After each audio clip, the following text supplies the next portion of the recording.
Remember the start of the COVID lockdowns? Within days of our first lockdown, warnings emerged of a second pandemic, a pandemic of violence against women and children who are locked up with violent men. Women's organisations across the world spread the fear campaign. Here's UN Women. Right now, many people are trapped in their homes with an abuser. This is the shadow pandemic. Naturally, the Australian media was quick to hop on board. Here's the ABC. He started to be very aggressive, and especially I was worried about my daughter.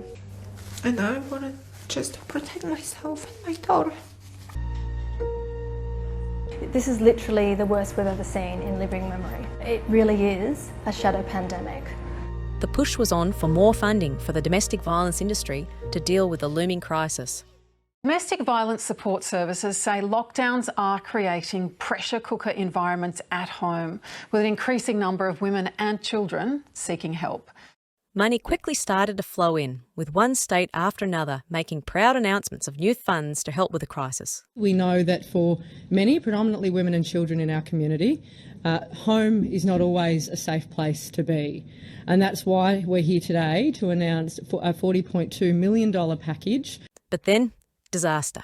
Data started to emerge on actual rates of domestic violence during lockdown, throwing an almighty spanner into the works. In New South Wales, the Bureau of Crime Statistics and Research analysed police crime data and found no evidence of an increase in domestic violence since social distancing was implemented in response to the COVID-19 pandemic. Next, a bunch of academics analysed recorded rates of violent crime in Queensland and revealed that, if anything, domestic violence reduced slightly. There was also a drop in domestic violence order applications to Queensland courts. In fact, data from most states showed decreased or steady DV rates over the years of lockdown. Here's police data from Victoria showing a slight decrease. So here it was, clear evidence that our media and our governments had been hoodwinked by the propaganda, wrongly maligning all those good Aussie blokes locked up with their families. But naturally, none of this received much publicity. The feminist control of mainstream media ensured this profitable fundraiser wasn't going to be derailed by any awkward real statistics. The search was on for a means of producing new findings to detract from the true data. The Monash Gender and Family Violence Prevention Centre leapt into action and came up with a brilliant solution. They simply ignored the troublesome data and instead surveyed people in the DV industry for their opinions about the extent of the crisis. When they asked people working for the government-supported domestic violence workforce, unsurprisingly, they claimed things were terrible and they needed much more money. Our media responded predictably by spreading this so-called news. Here's The Guardian, claiming domestic violence soared in Australia during COVID-19, our worst year. And so it went on, with all the key domestic violence organisations surveying their workers who reported increased demand and pleaded for more money. The great COVID lockdown fundraiser worked brilliantly. The domestic violence industry was already receiving about $100 million annually from the federal government, with additional funds rolling in from all state governments, corporate and private donors. But the COVID fundraiser produced an astonishing 150% increase in their annual handout from the federal government, leaping from $100 million to $250 million per annum, at least until 2022-23. Not bad, eh? Particularly for a scare campaign which proved demonstrably wrong. Since then, our major statistical bodies have supported the finding of decreased domestic violence during COVID lockdowns. The Australian Institute of Health and Welfare reported that both physical and sexual violence went down during this period, and the Australian Bureau of Statistics showed a drop from 1.3% of women experiencing physical violence to 0.7% over the same period. The evidence piles up and is totally ignored, and the fundraiser remains an outstanding success.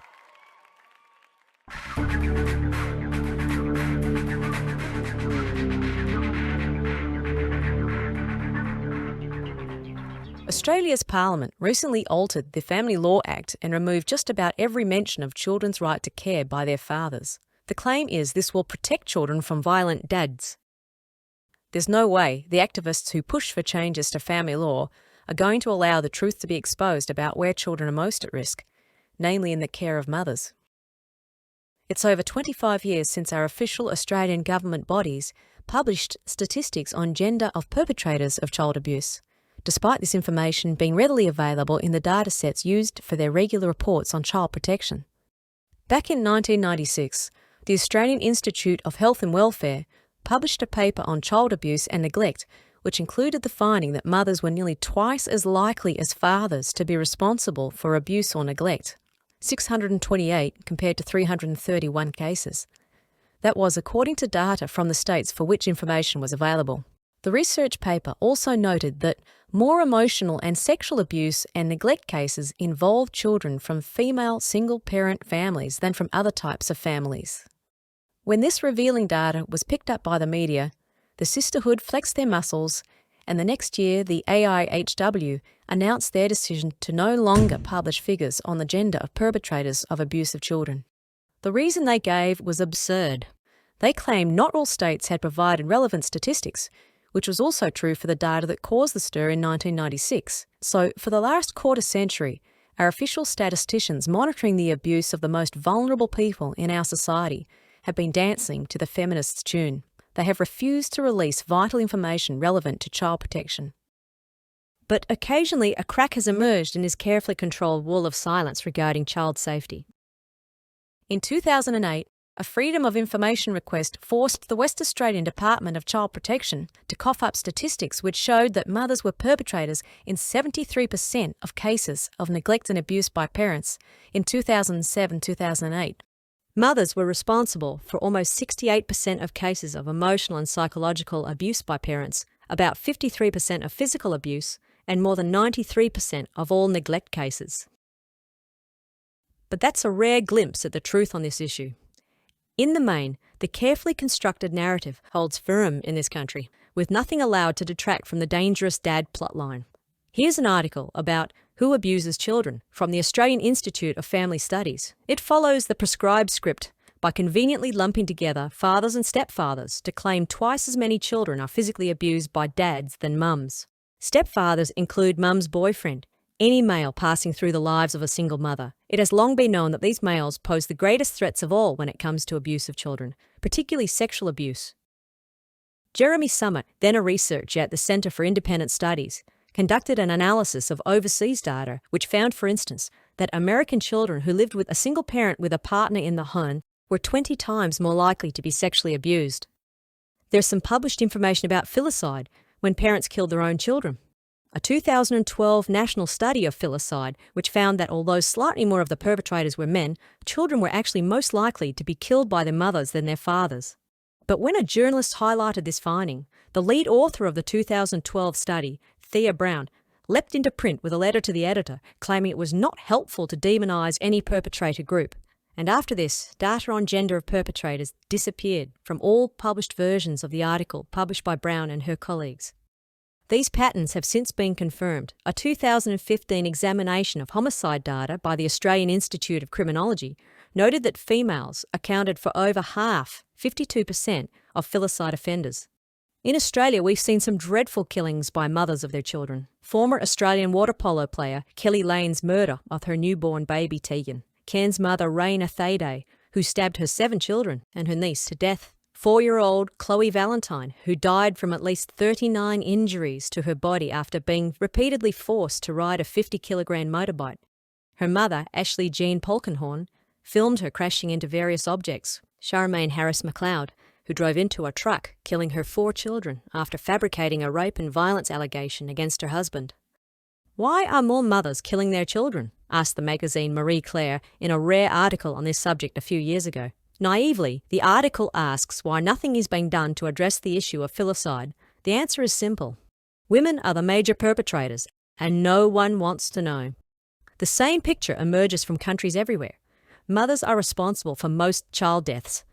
A very large British study, published in the British Medical Journal in 2017, reviewed 9,431 studies to produce data from 33 countries and found that mothers committed 54.7% of all parental homicides. Last year saw publication of a huge Australian child maltreatment study which surveyed 8,500 people asking about past experience of child abuse or neglect. This 5-year study involve academics from across the country and cost well over $2 million. Yet here too, there's no mention of gender of perpetrators. "Oh, that's on our list," said the key researcher, promising the data would be published eventually. We're not holding our breath.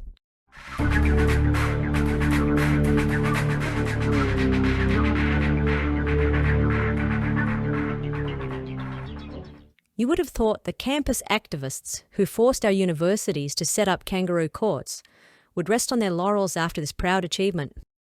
But no. Last year they were in the media again, clamouring for the government to do more about sexual assault on campus. They recruited the Teals to speak out. Wentworth's Allegra Spender was on ABC Radio, jumping on board the ABC's latest propaganda claim. The 275 people are sexually assaulted on our campuses each week. Pressure is growing on the federal government to do more to tackle sexual violence on university campuses, with calls for an independent task force to hold the sector accountable. Around 275 students are assaulted in a university setting every week. Is that disinformation or simply misinformation? This wild 275 headline figure played a vital role in media support for the government's attack on the universities. The ABC attributed the statistic to the 2021 National Student Safety Survey. Yet Universities Australia, who ran the survey, said the 275 a week claim was not in their survey results. It appears to have been cooked up by End Rape on Campus activists who extrapolated from the tiny 2.7% of the student population who bothered to answer the survey to the whole student population and included it in a submission to the federal government. The manufactured statistic was derived from an extremely dubious statistical manoeuvre, specifically warned against by the Australian Human Rights Commission, which ran the previous survey.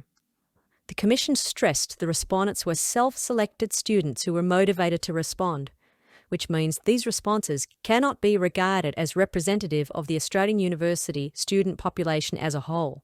It's rather like counting up the number of different models of car in a smash repair shop and using misdemeanor drivers about comparative safety of vehicles. Note that this calculation was based on the tiny 1.1% of students answering the National Student Safety Survey who claimed to have been sexually assaulted in the previous year. The survey used the broadest possible definition, which included any sexual contact, such as being kissed, as well as any sexual activity involving drugs or alcohol. About half of these assaults weren't actually on campus but took place in private homes, clubs and other outside locations, so they weren't campus sexual assaults at all. Clearly, that measly result was very disappointing for the activists who'd worked so hard to get these numbers up. The student activists were so disappointed with a minimal 1.1% result that they were inspired to come up with a 275 a week concoction. This manufactured statistic was endlessly quoted by not only the ABC, but also by Green senators and all manner of feminist groups who have jumped on the bandwagon to attack the universities. The Education Minister caved in to the activists' demands and set up an expert independent task force to make sure the universities toe their line, and a new ombudsman to further push them around. Naturally, Allegra Spender was out there celebrating. It is shameful that so many government organisations are manipulating statistics to push vile anti-male propaganda. This undermines public trust in our institutions and creates division in our community. It has to stop.